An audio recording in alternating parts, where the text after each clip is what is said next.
Hey, Fécator, Hmm on défèque sur les fakes?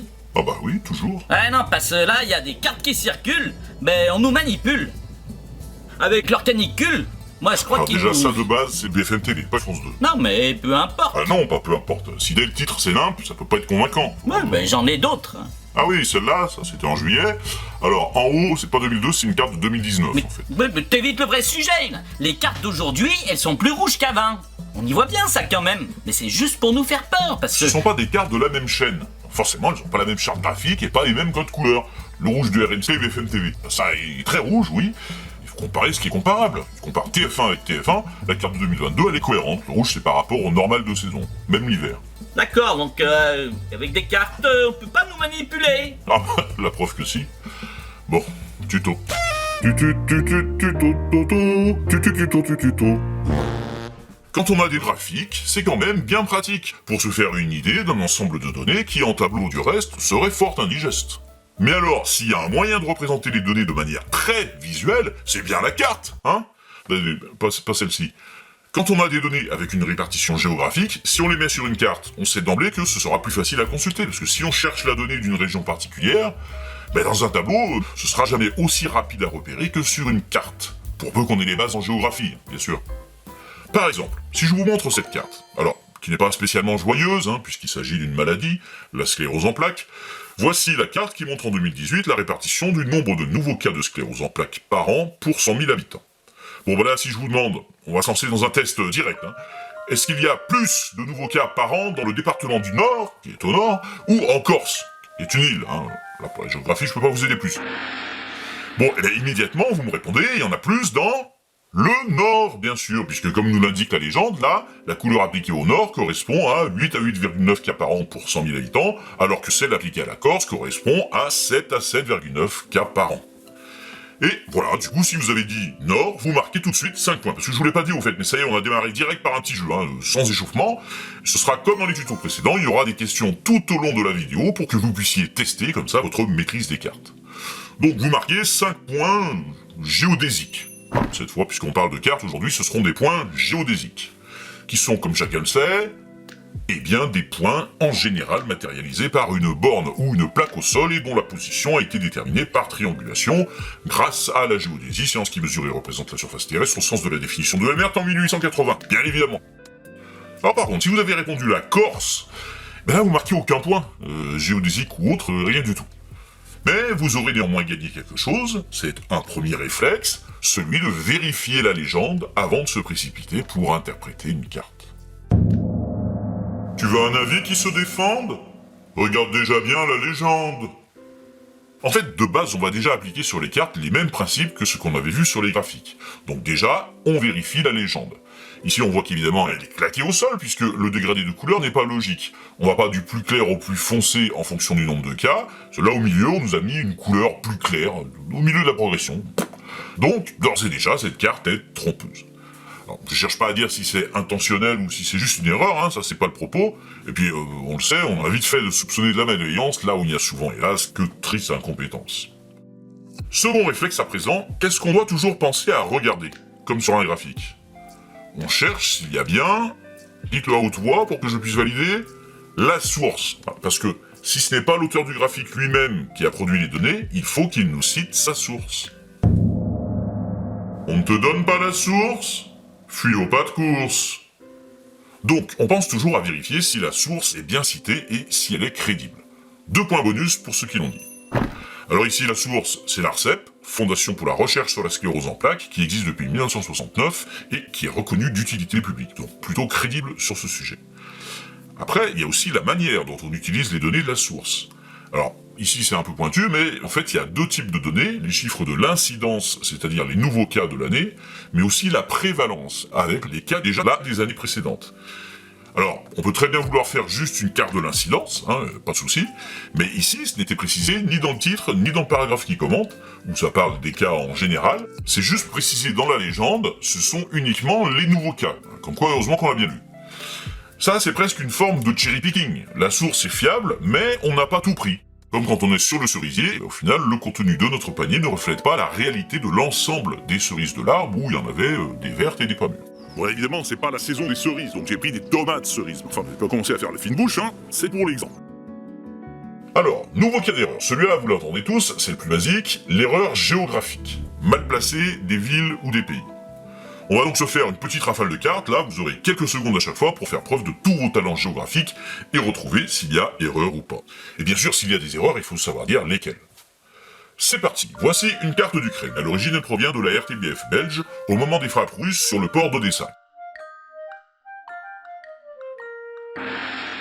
Alors, j'espère que vous avez trouvé parce que je vous ai bien aidé en vous parlant du port d'Odessa. Là, comme vous le constatez, Odessa était placé au cœur des terres, hein, à vue de nez on pourrait dire à 100 km de la mer Noire, sachant qu'il n'y a pas non plus de fleuve qui passe par là, donc les seuls ports qu'on doit trouver dans le coin servent probablement davantage à faire du saucisson que de l'activité portuaire. Et c'est la même d'ailleurs pour Mykolaïv, ville portuaire qui est normalement au fond de cet estuaire ici, mais là, par méconnaissance peut-être du fait qu'une activité portuaire implique des bateaux, eh bien, le cartographe de la RTBF l'a placé à un endroit où il va falloir marcher quelques dizaines de kilomètres avant d'arriver au bord de l'eau, ce qui est peu pratique. En tout cas, un point si vous aviez repéré au moins un des deux problèmes. Une autre, toujours autour de l'Ukraine, bon, cette fois pour Odessa on est bien, mais il y a peut-être d'autres soucis sur cette carte. Petite ode au cartographe. As-tu bien cartographié? On va le vérifier. Si ta carte veut nous égarer, tu ferais mieux de décarrer. Alors apparemment, d'après cette carte, au 7e jour de guerre, le conflit avait déjà redessiné l'Europe, hein, puisque nous avons deux Roumanies. Un point si vous l'aviez remarqué. Sans doute la Roumanie de l'Est et la Roumanie de l'Ouest. Hein. Donc celle qui est bien placée, c'est la Roumanie verte, parce que la Roumanie occidentale, là, en fait, c'est la Hongrie. Vous me direz, on confond déjà souvent leurs capitales, ce qui est très juste. Et d'ailleurs, quelles sont ces capitales? En Hongrie et en Roumanie? Pour un point, là, c'est donné. C'est évidemment Bucarest en Roumanie et Budapest en Hongrie. Voilà. Un point si vous les aviez dans l'ordre. Et sinon, vous aurez appris quelque chose, ça vous évitera au prochain Euro d'aller à Bucarest pour assister à France-Hongrie, hein, comme ces si malheureux supporters en 2021. C'est pourtant simple à retenir, Bucarest en Roumanie. Sacré BFM TV. C'était déjà eux qui nous avaient inventé Toulouse-sur-Mer, hein, avec ces belles plages de sable fin. Cette région, Slovensk, Kramatorsk, Severodonetsk et Lysychansk, qui sont en fait plutôt inversés. Ah oui, bien sûr. Allez, une carte diffusée sur France 2 en avril 2021.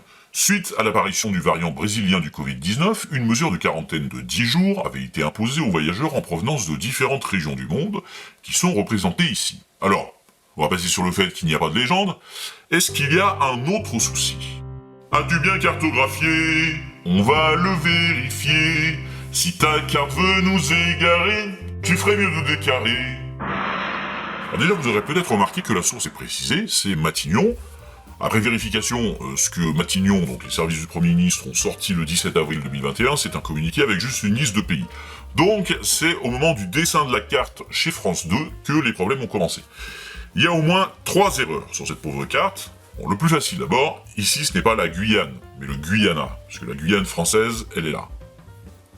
Ensuite, ici entre le Brésil et l'Argentine, mais normalement il y a un pays, l'Uruguay. Voilà, visiblement il a été absorbé par l'Argentine.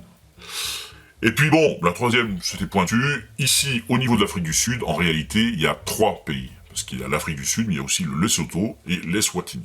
Et d'ailleurs, dans le communiqué, seule l'Afrique du Sud était indiquée, mais ici, la zone rouge couvre les 3. 3 erreurs. Si vous en avez trouvé une, vous avez un point. Si vous en avez plus, vous marquez 2 points. Voilà, bon. Après, bien sûr, je suis obligé de préciser quand même qu'il n'y a pas que sur les chaînes françaises qu'il y a ce genre d'erreurs géographiques. Hein. CNN, en 2019, a quand même utilisé une carte de France qui datait de l'époque où la France n'avait plus l'Alsace.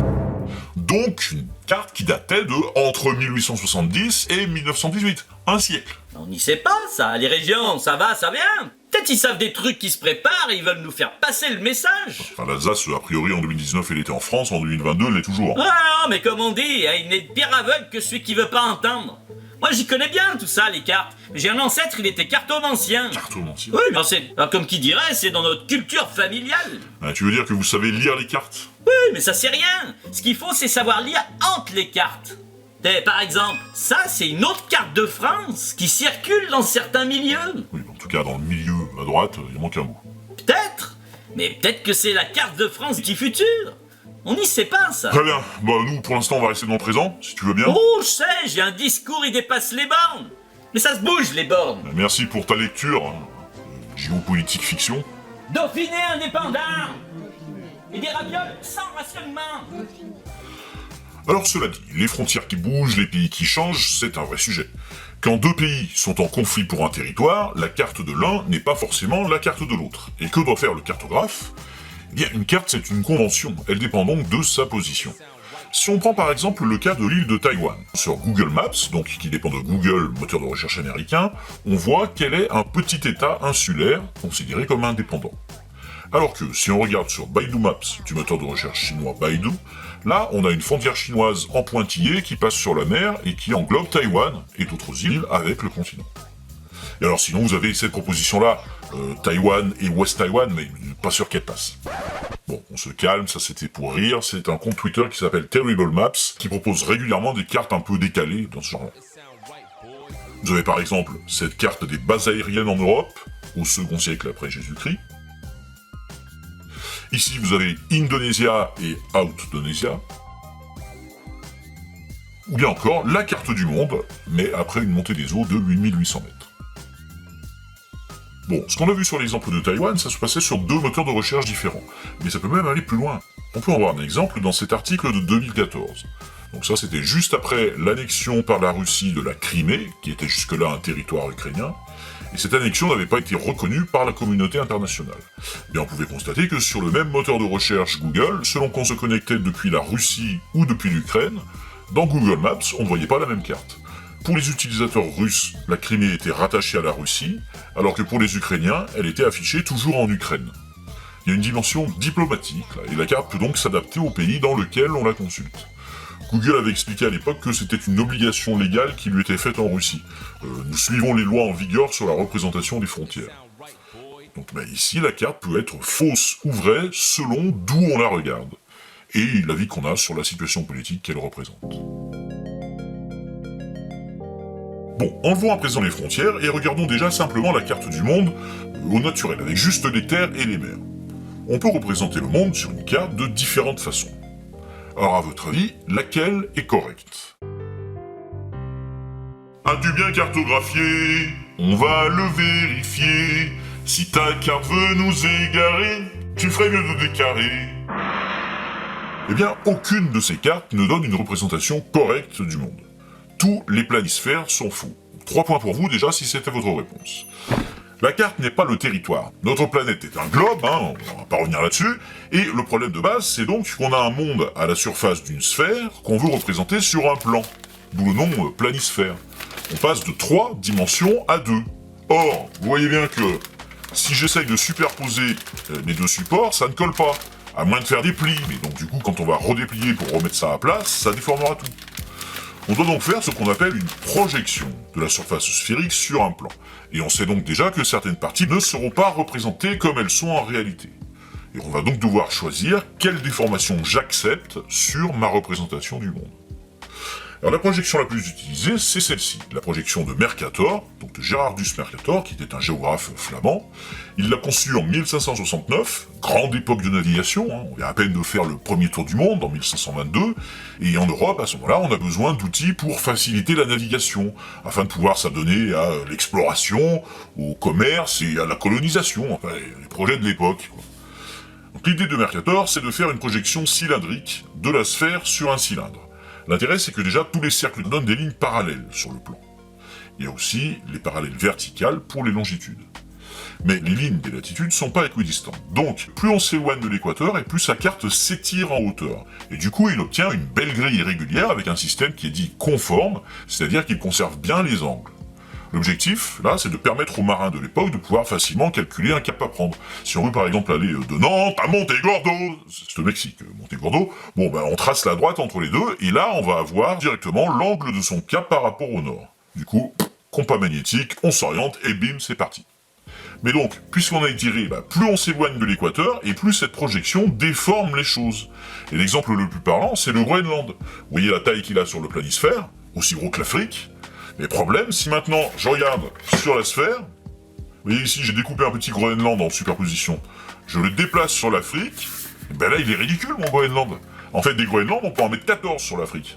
Hein, ça se calcule, il a une superficie de 2,166 millions de km², et l'Afrique, 30,37 millions de km². 30,37 sur 2,166, ça fait 14,02. Et là, regardez, vous avez quelqu'un qui s'est amusé à superposer la superficie réelle de chaque pays par-dessus sa représentation en Mercator. On voit bien les différences. Ce système de projection ne conserve pas du tout les surfaces. On dit qu'il n'est pas équivalent. Alors du coup, cette carte grossit artificiellement tous les pays du Nord, l'Europe, les USA, par rapport à l'Afrique et à l'Amérique du Sud. Alors évidemment, ça plaît bien aux pays occidentaux. Et pareil pour la Russie, hein. On pourrait croire que la superficie de la Russie est 2 fois celle de l'Afrique, alors qu'en réalité, on peut la faire tenir dedans. Donc c'est une projection bien pratique pour se la raconter un peu, regarde comme j'ai un gros pays, tout ça. Et puis il y a aussi ce qu'on choisit de mettre au centre de la carte. Là par exemple, ça c'est un planisphère australien, avec le sud en haut et l'Océanie au centre. Une carte, c'est un point de vue. Alors voyons à présent la projection de Gale Peters. Elle c'est différent, elle s'efforce d'être équivalente, donc de respecter au mieux les superficies, et du coup les pays sont mieux proportionnés. Et par contre, elle ne respecte pas les angles et elle déforme les distances. On peut pas tout avoir. Hein. Il y a ensuite la fameuse projection de Postel, azimutale, centrée sur le pôle Nord. Donc on la connaît bien parce que pour ceux qui pensent que la Terre est plate, elle est censée représenter le monde tel qu'il est vraiment. Parce que pour ces personnes, la projection sur un disque, c'est pas juste un problème de cartographie, c'est carrément leur vision du monde. Et malheureusement, cette projection ne correspond pas à la réalité du monde observable. Parce que sur cette projection-ci, le problème est simple à voir, plus on va vers le sud et plus les distances sont déformées. Comme le nord est au centre, le sud, ici, c'est tout le tour extérieur de la carte, avec cette Antarctique qui fait tout le tour, là. Et du coup, au sud, si on prend par exemple un vol d'avion entre Sydney en Australie et Santiago du Chili en Amérique du Sud, voilà, sur le globe, c'est direct, mais sur un monde comme ça, le vol direct devrait survoler le Mexique, ce qui, déjà, n'est pas le cas dans la réalité. Et en plus, quand on prend l'avion, le vol Sydney-Santiago du Chili dure 16 heures, ce qui veut dire que pour un vol Sydney-Mexico, qui est censé être sur le chemin, là, on devrait mettre moins. Or, un vol Sydney-Mexico, c'est plus que 16 heures. Donc ça ne colle pas. Alors sinon, il y a la projection de Fuller, la Dimension Map en anglais. Alors, lui, il s'est dit, je vais pas projeter la Terre sur un cylindre, ni même sur un cône, hein, ça, il y en a qui le font. Non, moi je vais la projeter sur un polyèdre à 20 faces, un icosaèdre. Parce que ça se rapproche davantage d'une sphère, et donc du coup, il y aura moins de déformation quand on va le déplier. Alors après, quand on le déplie, ça donne ça. Donc au final, oui, il y a peu de déformation, par contre, c'est moins intuitif, quoi. Bref, il n'y a pas de projection parfaite, ce sont des choix et des conventions, et une carte, c'est un point de vue sur le monde. Tout ça, c'est important de le savoir et de le garder en tête.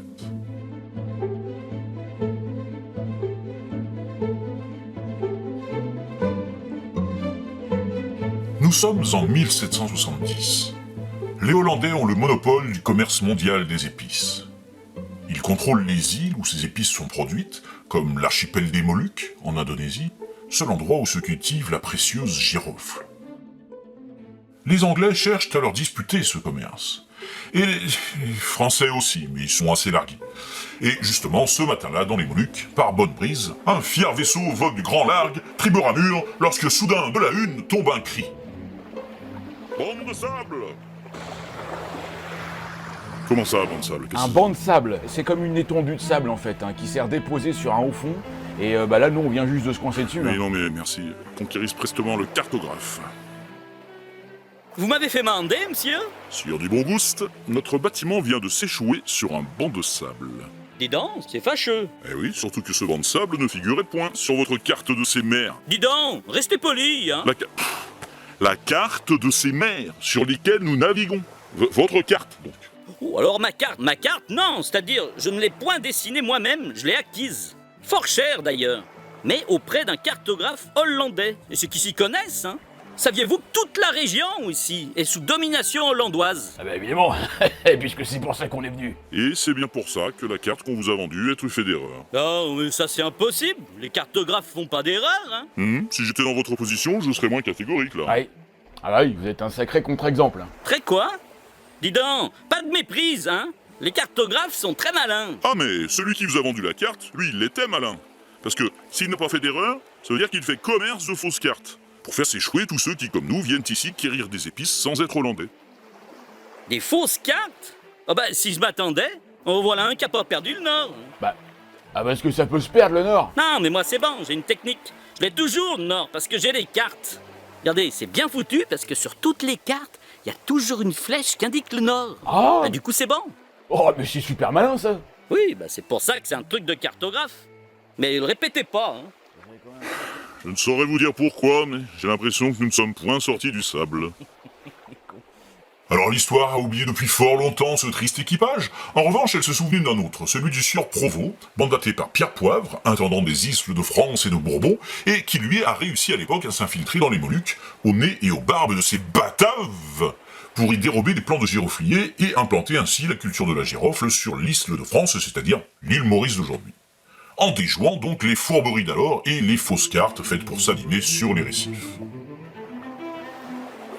Et dis donc, vous pensez qu'on est loin de la côte, là? D'après la carte, 12 000. La vache, 12 000. Oh, ça fait beaucoup. Hein. 12 000 marins.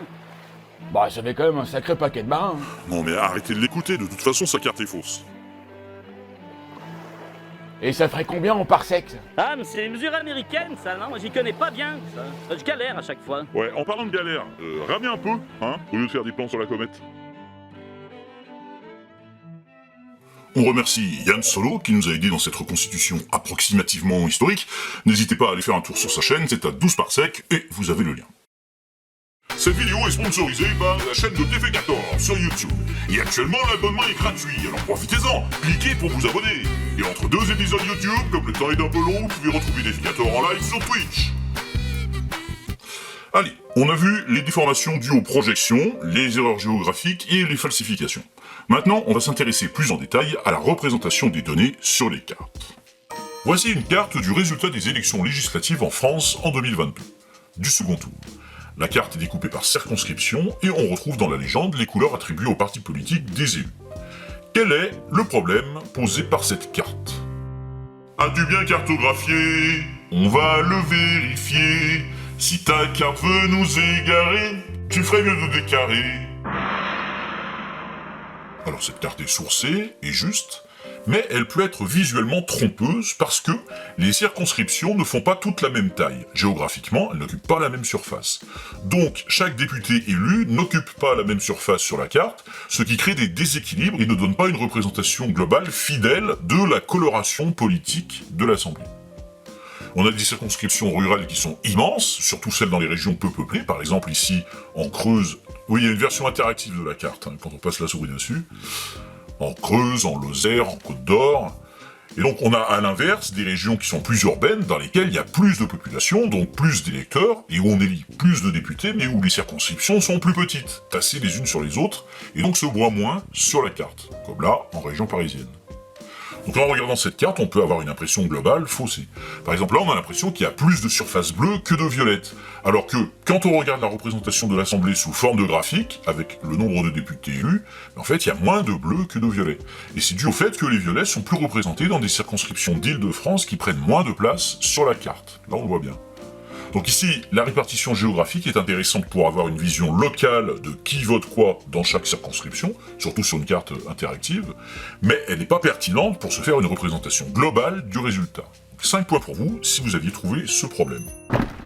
Et par contre, ce qui est intéressant dans cette carte interactive, alors qui vient du site de Libération, c'est qu'il y a une option pour voir le résultat sous forme de cartogramme, avec cette fois juste un cercle pour chaque circonscription, qui est proportionnel au nombre d'électeurs, et là tout de suite on se rend mieux compte du nombre de députés dans les zones qui sont davantage peuplées, et d'ailleurs comme on met du blanc autour des cercles, on a une meilleure représentation globale que par les territoires, parce que la surface occupée ici par chaque couleur est fidèle à la réalité. Et alors ça, c'est un risque de mauvaise interprétation d'une carte qui est connue, mais qui est parfois exploitée politiquement. L'exemple type, c'est en 2019 aux États-Unis, la fille de Donald Trump, le président d'alors, qui publie cette carte sur les réseaux sociaux. Alors, pour rappeler le contexte, la Chambre des représentants avait mis en accusation Donald Trump pour abus de pouvoir, et pour tenter contre lui une procédure de destitution. C'est ce qu'on appelle l'impeachment. À ce moment-là, sa fille a fait circuler la carte du résultat de l'élection de Trump en 2016 en disant « Try to impeach this », essayez de mettre ça en accusation, pour rappeler la force de l'électorat de Trump, et sa majorité qui apparaît ici écrasante. Alors, ni source ni légende, bon réflexe si vous l'avez vu, donc ça c'est quoi? C'est la carte des votes par comté, avec en rouge ceux qui ont voté Trump, et en bleu ceux qui ont voté Clinton, son adversaire de l'époque. Bon, même problème que ce qu'on a déjà vu, la représentation donne plus de place aux territoires peu peuplés. Mais quand on bascule sur un cartogramme qui tient compte de la population, ça se nuance. Et alors, un peu dans le même genre, vous avez aussi les cartes sans intérêt qui n'expriment rien d'autre que la densité de la population. Un exemple ici, dans le journal Le Parisien en 2016, à l'époque il y a eu une pétition contre la loi dite El Khomri, avec plus d'1 million de signatures, et là le journal publiait sur son site une carte montrant d'où viennent ces signatures. Et ben sans surprise, elles viennent surtout des endroits où il y a des gens en France, hein. On peut le voir, si on prend la carte de la répartition de la population, eh ben, les deux se superposent. Donc on voit régulièrement des cartes de ce genre, hein, le nombre de cas de ceci ou cela, qui sont juste des nombres en absolu et pas ramenés à une proportion de la population. Et bien au final, ça donne ce genre de carte sans grande signification.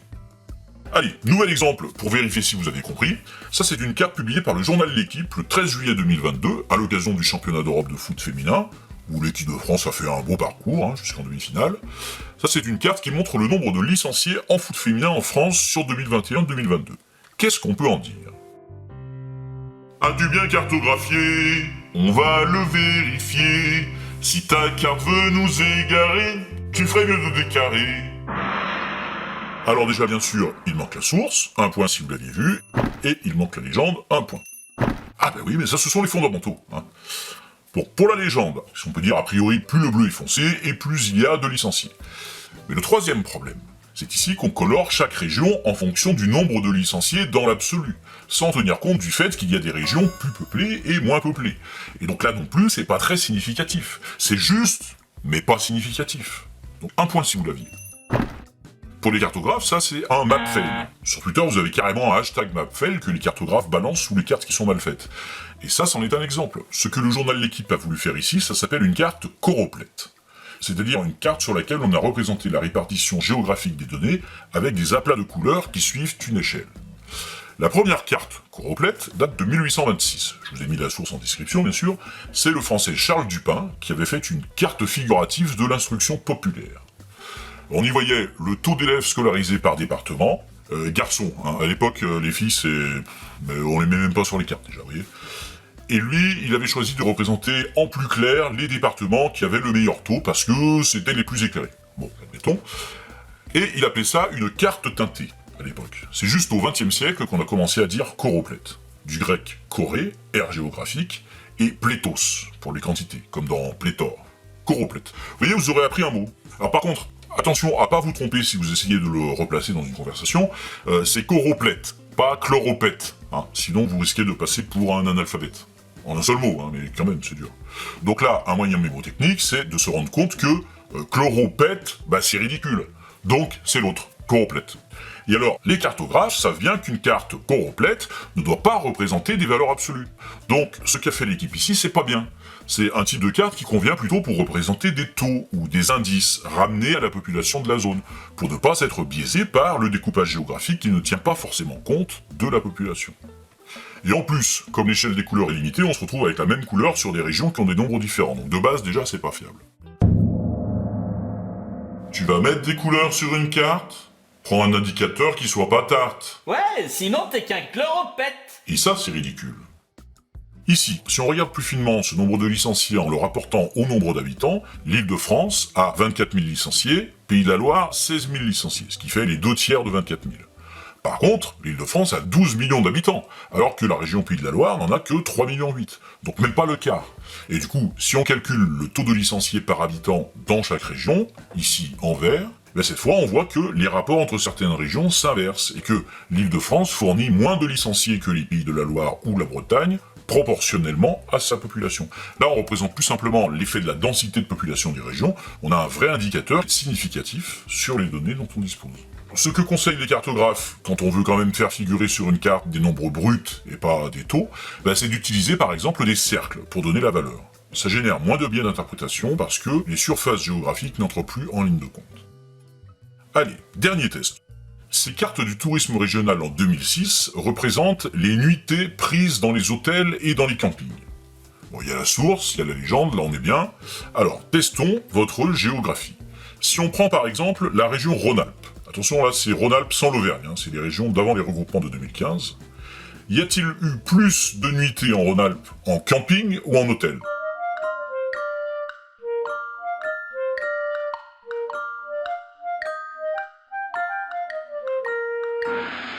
Si vous avez répondu plus de nuitées en camping qu'en hôtel, parce que le rond est un tout petit peu plus gros, eh bien vous vous êtes fourvoyé, parce que regardez, les échelles ne sont pas les mêmes. Pour les nuitées en camping, vu la taille du rond, on est un peu en dessous des 8000.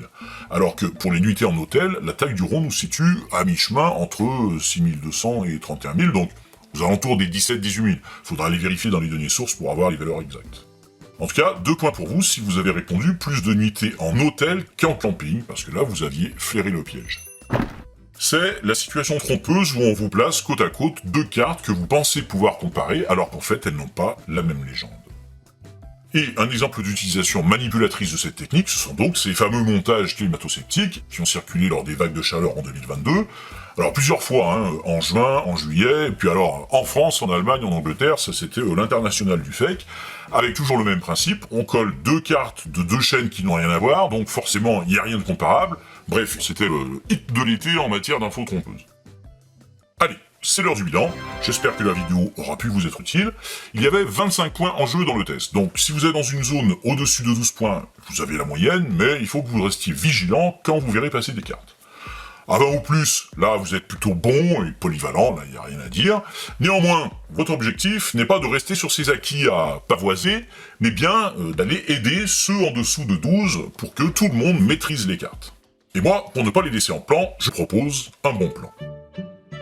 Car nous allons pour conclure récapituler tout ce chemin que nous avons parcouru en dressant une carte des cartes, une sorte de méta-carte. Alors, je précise tout de suite, là ça sort d'aucune source, c'est une proposition toute personnelle, donc à prendre pour ce qu'elle est, avec précaution, c'est une allégorie. Voilà. Inspirée d'une autre allégorie, la carte de Tendre. Regardez, une carte imaginaire qui avait été inventée au XVIIe siècle par les Précieuses, à partir du roman Clélie de Madeleine de Scudéry. Carte du Tendre, on y trouvait des fleuves, des villages, avec des chemins qui figuraient les différentes étapes de la vie amoureuse. Bon. Et nous, dans le même genre, on va donc imaginer la carte des cartes. D'abord, on l'a dit, les cartes, ce sont des représentations pleines de données. Donc on va ici avoir la plaine de données. Petit jeu de mots, innocent. Merci, Maître Capello, voilà un jeu de mots capello-tracté. Oh, combien d'amusant. Concentration. Donc d'où viennent ces données? Eh bien de sources en amont, qui alimentent des flux de données. Donc il y a aussi la zone des sources. Et voilà déjà 2 grandes zones sur notre carte schématique. Il y a aussi une zone où on va retrouver tout ce qui est complètement à l'ouest en matière de géographie, donc ça on va la placer à l'ouest. C'est là qu'on retrouvera les cartes de BFM TV par exemple.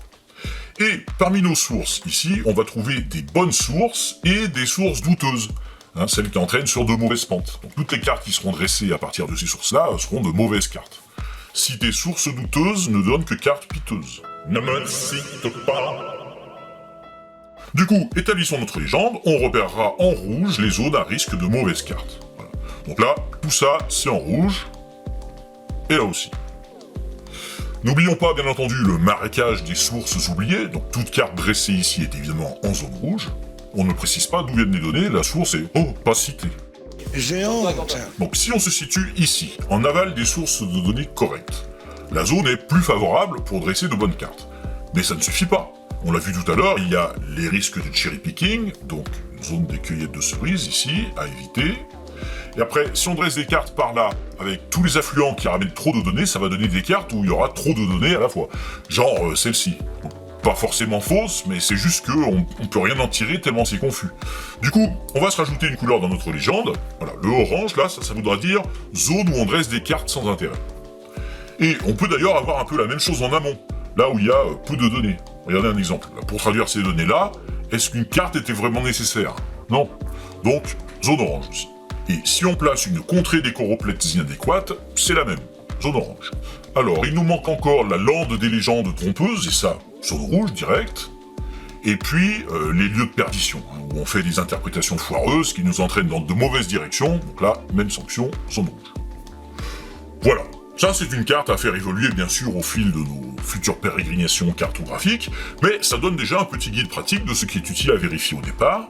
Géographie correcte ou pas, source ou pas, données bien utilisées ou pas, légende ou pas, représentation pertinente ou pas, risque de mésinterprétation, et si on s'est faufilé à travers tout ça, ça veut pas dire qu'il n'y aura pas de défauts, mais au moins... Ah bah bravo, Fécator. Mais toute une vidéo sans parler des vrais problèmes. Ouais, ici on parle des bases. Commence déjà par les maîtriser, et comme ça, quand tu iras t'occuper des vrais problèmes, tu verras tous les moments où on t'a enfumé avec des preuves moisies. Bah tu fais une vidéo sur les cartes, tu parles même pas de la carte Awakening. Je t'ai envoyé le lien. Ça c'est LE plan, pour ceux qui sont éveillés, évidemment toi. Voilà, déjà, il y a trop de données. Zone orange. Et donc, et la légende? Mais pas besoin là, c'est la carte, elle est légendaire. Il y a des liens, et puis ça relie tout, voilà. Alors, programme spatial secret, Werner von Braun, NASA 1958, et oui. Crash OVNI Roswell 1947, ouais. Voilà. Projet non reconnu en accès spécial. Du coup, Moon Landings, Stanley Kubrick, Walt Disney, logique. Zone 51, DARPA, Agence de projet de recherche avancée en défense, ok. ARPANET, naissance de l'Internet en 1969, et bim, réalisme en 1974, Bill Gates, Steve Jobs, la pente fatale, Satanic Panic, et vaccin, chemtrails, Big Pharma, ok. Mais il y a un sens de lecture, hein, fais pas celui qui... Ouais, le sens de cette lecture, il est clair, tout est relié, quoi. Après, c'est ce qu'on a dit, la carte, c'est un point de vue. Là, ce sont les liens qui existent dans la tête de celui qui a fait la carte, mais en fait, ça ne dit rien sur des liens dans le réel. Big Pharma, dépopulation, SIDA, et jeu de cartes des Illuminati. C'est du troll, en fait, non? C'est quoi les sources de ce Non truc? mais les sources, là ça te donne les Y a pistes, pas de source. et après c'est à toi de faire tes recherches. Ah d'accord, c'est l'inverse. Bon, ok.